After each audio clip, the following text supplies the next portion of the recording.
Вот мы на кухне с ним никак, вот мы как партнеры с ним. Он мне что-то говорит, я ему что-то подсказываю. И он очень радуется своему результату, прям очень. Это как бы ответственность в него вырабатывается, я думаю, за блюдо свое.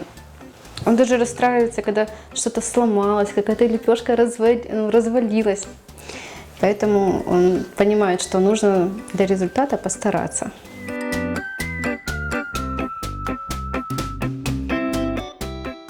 Что мы сегодня готовим?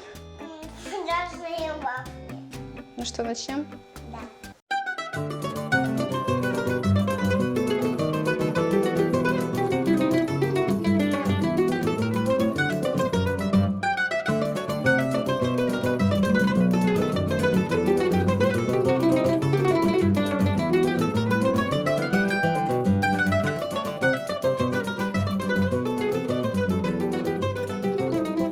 Вот такие вафли у нас вкусные получились. Сейчас будем есть, да? Да.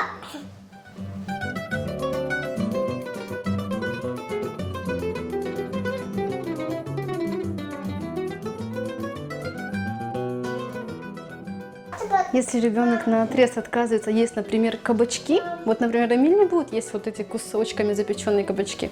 Можно превратить их в кабачковые оладушки, пожарить их на сухой сковородке, и он с удовольствием их ест. Он просто их наворачивается сметаной и никогда в жизни не догадается, что это какой-то кабачок. Также можно с капустой, вообще с любыми овощами. Главное, найти нужно подход.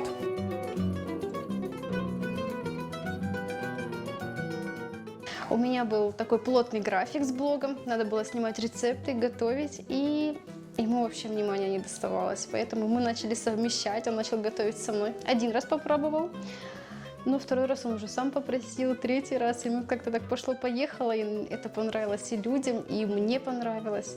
В общем, мы так начали совмещать наше такое время. И проводить его вместе, да?